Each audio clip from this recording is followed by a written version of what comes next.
ইয়েমেনের হুতিদের আতঙ্ক এখনও কেন বহাল? ইসরায়েল আর মিশরের অর্থনীতির কিভাবে 12টা বাজল? সৌদি আরব হঠাৎ কেন ইসরায়েলের ভয়ের কারণ হয়ে উঠল? আর ইসরায়েলের এক প্রাক্তন গোয়েন্দা প্রধান কেন সৌদি আরবকে নিয়ে ভয়ে ভয়ে কথা বলছেন? কেন খোদ ইসরায়েলি সেনাপ্রধান নেতানিয়াহুর সরকারকে কাপুরুষ আর পলাতক সরকার বললেন? আর ইমরান খান কোথায়? ওনার খুনের খবরে জেল কর্তৃপক্ষ বা কি বলল? এই সব কিছু আমি আপনাদের বলবো আজকের এই ছোট্ট প্রতিবেদনটিতে, যা অত্যন্ত গুরুত্বপূর্ণ সব খবরে ঠাসা। আপনারা দেখছেন এটাই রিয়ালিটি, আর আমি অনুপ বিশ্বাস। আসুন এই গুরুত্বপূর্ণ প্রতিবেদনটি শুরু করা যাক। দর্শক, সবার আগে খবর ইয়েমেনের হুতিদের নিয়ে। লোহিত সাগরে বা রেড সিতে হুতিদের ভয় এখনও কাটেনি। সমুদ্রে হুতিদের হামলা কিছুটা কমেছে ঠিকই, গাজায় যুদ্ধবিরতির পর পরিস্থিতি একটু শান্তও হয়েছে, কিন্তু রেড সি দিয়ে যাওয়ার সাহস বিশ্বের বড় বড় শিপিং কোম্পানিগুলোর আজও নেই। মারেস্কো এবং হ্যাপাং লয়েডের মতো বিশাল সব শিপিং কোম্পানি সাব জানিয়ে দিয়েছে রেড সিতে ফিরে আসার তাদের কোনো পরিকল্পনা নেই, এমনকি কবে ফিরবে তার কোনো সময়সীমাও নেই। অর্থাৎ বিশ্বের সবথেকে বড় দুটি জাহাজ কোম্পানি এখনও তাদের জাহাজ ওই পথে নিয়ে যেতে ভয় পাচ্ছে, যার সরাসরি ক্ষতি ইসরায়েলি বন্দর থেকে শুরু করে মিশরের সুয়েজ ক্যানাল পর্যন্ত সবাইকে সইতে হচ্ছে। ক্ষতিটা এতটাই বড় যে হাজার হাজার নয়, বরং লাখ লাখ মানুষের রুজি রুটিতে টান পড়েছে। শিপিং কোম্পানি মাইরেস্ক বলেছে তাদের জ্যামিনি নেটওয়ার্ক সুইজ রুট তখনই ব্যবহার করবে যখন রেড সির নিরাপত্তা সত্যি সত্যিই ঠিক হবে, কিন্তু আপাতত তার কোনো সম্ভাবনা নেই, কারণ জাহাজ এবং কার্গোর নিরাপত্তাই তাদের কাছে সবার আগে। তাহলে দর্শক, এর সোজা এবং পরিষ্কার মানে হলো হুতিদের ভয়ের আগুন এখনও রেড সির বাতাসে ঝুলে আছে। হামলা থামুক বা না থামুক, আতঙ্কটা এখনও আছে, আর ইসরায়েলকে এই আতঙ্কের কারণে আজও বিশাল বড় অর্থনৈতিক লোকসান গুনতে হচ্ছে। এদিকে পাকিস্তানের প্রাক্তন প্রধানমন্ত্রী ইমরান খানের মৃত্যুর খবর সোশ্যাল মিডিয়ায় বন্যার মতো ছড়িয়ে পড়েছে। পরিস্থিতি এমন যে আডিয়ালা জেল কর্তৃপক্ষকে অফিসিয়াল বিবৃতি দিয়ে জানাতে হয়েছে আসলে কি ঘটেছে। দেখুন, ব্যাপারটা আরও গরম হয়ে ওঠে তখন যখন ইমরান খানের 3 বোন অভিযোগ করেন যে জেলের বাইরে তাদের সঙ্গে খুব খারাপ ব্যবহার করা হয়েছে, ধাক্কা এবং মারধর করা হয়েছে, শুধুমাত্র এই কারণে যে তারা তাদের ভাইয়ের সঙ্গে দেখা করার চেষ্টা করছিলেন। তাদের দাবি 3 সপ্তাহ ধরে তাদের দেখা করার অনুমতি দেওয়া হয়নি। 22 দিন আগে ইমরান খানের সঙ্গে শেষ কেউ দেখা করতে পেরেছিলেন, এবং এর মধ্যেই জেলের ভেতরে তার খুন হওয়ার খবর চলে আসে। জেলা প্রশাসন প্রতিবারই দেখা করতে আসা লোকজনকে ফিরিয়ে দেয়। এর মধ্যে ইমরান খান 2 দিন ধরে সোশ্যাল মিডিয়ায় টপ ট্রেন্ডে আছেন। আফগানিস্তান টাইমসের একটি সূত্র দাবি করেছে যে ইমরান খানকে আডিয়ালা জেলের ভিতরে মেরে ফেলা হয়েছে এবং তার দেহ জেলের বাইরে সরিয়ে দেওয়া হয়েছে। তার অসুস্থতার কিছু পুরনো ছবি বা এআই দিয়ে তৈরি নকল ছবি দেখিয়ে মানুষকে বিভ্রান্ত করা হচ্ছে। যদিও রিপোর্টটি যাচাই করা হয়নি, কিন্তু এই গুজবে পাকিস্তানের রাজনীতি কেঁপে উঠেছে। দর্শক, আমি আপনাদের জানিয়ে দিতে চাই যে ইমরান খানের মৃত্যুর রহস্য ফাঁস হয়ে গেছে। তার মৃত্যুর গুজব সম্পূর্ণ মিথ্যে। হ্যাঁ, এগুলো শুধুই গুজব ছিল। পাকিস্তানের আডিয়ালা জেল প্রশাসন পরিষ্কার করে দিয়েছে যে ইমরান খান বেঁচে আছেন, তিনি জেলেই আছেন, তাকে কোথাও সরানো হয়নি এবং তিনি পুরোপুরি সুস্থ আছেন। সোশ্যাল মিডিয়ায় ছড়িয়ে পড়া গুজবের পর গতকাল 27শে নভেম্বর জেল আধিকারিকরা জিও নিউজকে জানিয়েছেন যে এসব ভিত্তিহীন কথা এবং পিটিআই প্রতিষ্ঠাতাকে সম্পূর্ণ চিকিৎসাগত যত্ন দেওয়া হচ্ছে। দর্শক, ইমরান খান 2023 সালের আগস্ট মাস থেকে কাস্টাডিতে আছেন এবং সরকার পড়ে যাওয়ার পর থেকে দুর্নীতি ও সন্ত্রাসের লিঙ্কের অনেক মামলা তিনি ফেস করছেন।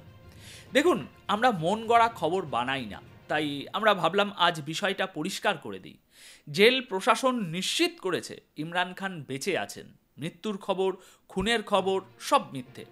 এদিকে সৌদি আরবের বাড়তে থাকা এয়ার পাওয়ার বা বিমান শক্তি দেখে ইসরায়েলের তোলপাড় শুরু হয়ে গিয়েছে। আর এই কথা আমি বলছি না, খোদ ইসরায়েলি মিলিটারি ইন্টেলিজেন্সের এক বড় অফিসার এই কথা বলছেন।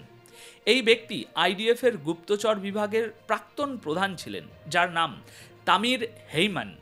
তিনি তেল আবিবে একটি কনফারেন্সে সোজাসুজি বলেছেন, ইসরায়েলের সাথে সম্পর্ক স্বাভাবিক করার শর্ত ছাড়াই সৌদি আরবকে F-35 ফাইটার জেট দেওয়াটা ভবিষ্যতে আমেরিকা ও ইসরায়েলের সম্পর্কের জন্য একটা বড় বিপদ বা গ্রেট ডেঞ্জার হয়ে দাঁড়াবে। এই বয়ানের মানেটা বুঝুন দর্শক। মার্কিন president Donald Trump Saudi crown Prince MBS এর হাতে এই যে F-35 জেট তুলে দিচ্ছেন, আর এতে ইসরায়েলের কাছে বার্তা যাচ্ছে যে আমেরিকার অগ্রাধিকার বা গুরুত্ব বদলে যাচ্ছে। দেখুন, আমেরিকা তার সাথেই থাকে যে টাকা দেয়, যে টাকা আর অস্ত্র নেয় তার সাথে নয়।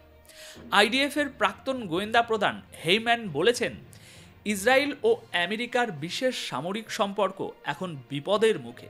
তিনি এটাও বলেছেন, আজ ট্রাম্প আছেন যিনি আমাদের বড় ভক্ত, তাই সমর্থন বেশি, কিন্তু কাল যদি ইসরায়েল বিরোধী বা ইসরায়েলকে কম ভালোবাসেন এমন কেউ আমেরিকার প্রেসিডেন্ট হয়ে আসেন, তখন ইসরায়েলের অবস্থা খারাপ হয়ে যাবে।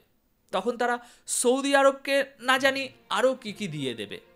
এই পুরো এলাকায় আমাদের বিমান আধিপত্য বা এয়ার ভোকাল শেষ হয়ে যাবে যদি F-35 আমাদের ছাড়া অন্য কোনো দেশকে, বিশেষ করে সৌদি আরবকে দেয়া হয়। তিনি মেনে নিয়েছেন যে হোয়াইট হাউসে ট্রাম্প ও MBS এর মিটিং খেলার মোড় ঘুরিয়ে দিয়েছে। আগে ওয়াশিংটনে যাওয়ার রাস্তা জেরুজালেম হয়ে যেত, এখন আমেরিকা, সৌদি আর ইসরায়েল দুটোকেই এক পাল্লায় মাপছে। অর্থাৎ ইসরায়েলের প্রযুক্তিগত সুবিধার দেওয়ালে ফাটল ধরেছে। ইরান নিয়েও হেইম্যান বলেছেন, ইরান যদি আবার নিউক্লিয়ার প্রোগ্রাম দাঁড় করায় তবে ইসরায়েলের কাছে হামলা করা ছাড়া কোনো উপায় থাকবে না।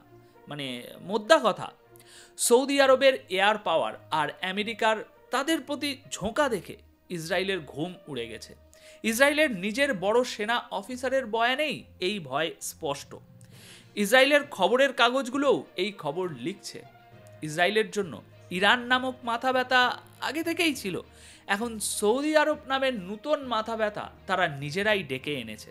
যদিও সৌদি আরব তো হোমিওপ্যাথি গুলির মতো মিষ্টি মিষ্টি, না আছে কোনো লাভ না আছে কোনো ক্ষতি।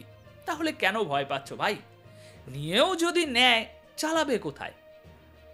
এদিকে আইডিএফ প্রধান নিজের শাসকদের উপরেই কথার আক্রমণ চালিয়েছেন এবং বেশ বড় বড় কথা শুনিয়েছেন। তিনি বলেছেন, আমাদের কাপুরুষ এবং পলাতক সরকার চাই না, বরং সাহসী নেতৃত্ব চাই। নেতানিয়াহুর ওপর সোজাসুজি অভিযোগ যে তুমি কাপুরুষ। আর এই বয়ানের পর আইডিএফ এবং নেতানিয়াহু সরকারের মধ্যে ফাটল আবার সবার সামনে চলে এসেছে। ইসরায়েলি সেনার চিফ অফ স্টাফ গতকাল রাতে এমন এক তীর ছুঁড়েছেন যা সোজা গিয়ে ইসরায়েলি ক্ষমতার বুকে বিঁধেছে। একটি অনুষ্ঠানে কথা বলতে গিয়ে তিনি বলেন, এই মুহূর্তে ইসরায়েলের সাহসী এবং পরিবর্তনকারী নেতৃত্ব দরকার, এমন নেতৃত্ব যারা দায়িত্ব থেকে পালায় না। দেখুন, এই কথাটি পরিষ্কারভাবে সেই ঝগড়ার দিকে ইশারা ছিল যা তার এবং ইসরায়েলের ডিফেন্স মিনিস্টার ইসরায়েল কার্টসের মধ্যে চলছে। মানে একদম জগা খিচুড়ি অবস্থা। বিষয় হলো 7ই অক্টোবরের সামরিক ব্যর্থতার তদন্ত এবং আইডিএফের ভিতরের বড় নিয়োগ, এই দুটো বিষয় নিয়েই ঝামেলা। কার্টস তদন্ত আটকে দিয়েছেন এবং সেনার ভিতরে বড় নিয়োগ বন্ধ করে দিয়েছেন। সেনাপ্রধান এই বয়ানটি বেন গুরিয়ন মৃত্যুবার্ষিকীতে দিয়েছেন এবং পুরো পরিবেশ এমন ছিল যেন তিনি বলছেন, ওপরে বসে থাকা লোকেরা নিজেদের গদি বাঁচাতে ব্যস্ত আর দেশের সত্যিটা থেকে পালাচ্ছে।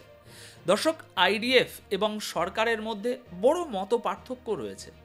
নেতানিয়াহুর ওপর এমন রিপোর্টও এসেছে যে তিনি ভাবছেন, কাকে আমরা আইডিএফ চিফ বানালাম? এ তো আমাদের কথাই চলছে না। আমরা ভেবেছিলাম গ্যালান্টকে সরিয়ে একে বসালে আমাদের ইশারায় পুতুলের মতো নাচবে, কিন্তু এও বলছে সরকারকেও নিজেদের ব্যর্থতা মানতে হবে। দেখুন, 7ই অক্টোবর 2023-এ শুধু আইডিএফ ব্যর্থ হয়নি, সরকারকেও নিজেদের ভুলের দায় নিতে হবে, কিন্তু সরকার তা মানছে না। তাই একে অপরের উপর দোষারোপ চলছে।